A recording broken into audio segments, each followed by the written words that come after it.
Mheshimiwa Shangazi.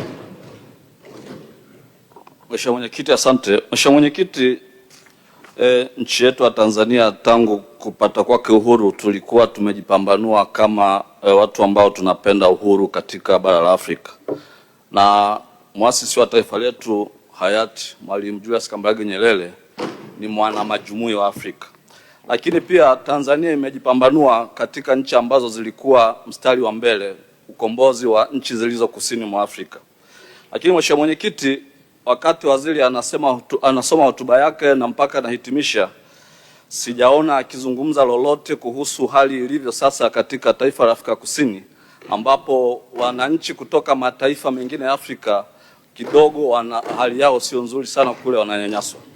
Sasa mimi ningeomba tu fafanuzi, lakini pia kufahamu hadhi na status ya Watanzania walioko Afrika Kusini ikoje katika kipindi hiki ambacho kidogo kuna hali ambayo ni ngumu katika taifa la Afrika Kusini. Asante Mheshimiwa Mwenyekiti. Mheshimiwa Waziri. Asante sana Mheshimiwa Spika, nimshukuru Mheshimiwa mbunge Miwaka kwa hoja yake hiyo ya nyongeza juu ya Afrika Kusini na Tanzania. Samahani Mheshimiwa Shangazi. Naomba radhi Mheshimiwa Shangazi.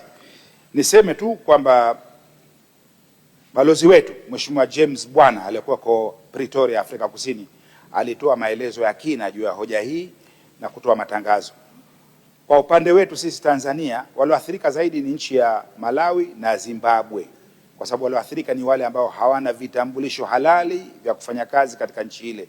Hata hapa kwetu walikuwa hawana vitambulisho halali huwa wanaathirika baadhi ya wakati, na nyinyi mnaona katika vyombo vya habari wanakamatwa na wengine kurejeshwa walikuwa hawana vitambulisho halali.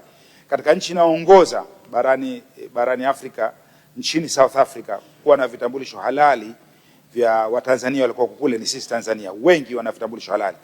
Walioathirika zaidi ni wale walikuwa hawana vitambulisho halali, na mimi bahati nzuri nilishiriki kikao cha organ cha SADC ambao kilikuwa kinazungumzia wa Malawi 260 walioathirika moja kwa moja.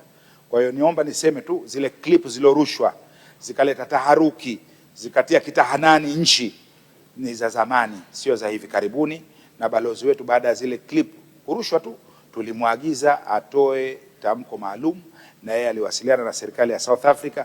Hakuna Mtanzania wala rekodi ya Mtanzania aliyeathirika hadi sasa ambaye hana kibali huko nchini South Africa, na naomba kupitia jukwaa lako Mheshimiwa Spika niendelee kuwashajiisha Watanzania wawe na vibali wakiwa nchi husika kwa mujibu wa sheria. Wakienda bila vibali wana possibility kubwa ya kuathirika, na watatupa kazi sisi sasa ya kuanza kuingilia kufuatilia. Asante Mheshimiwa Spika.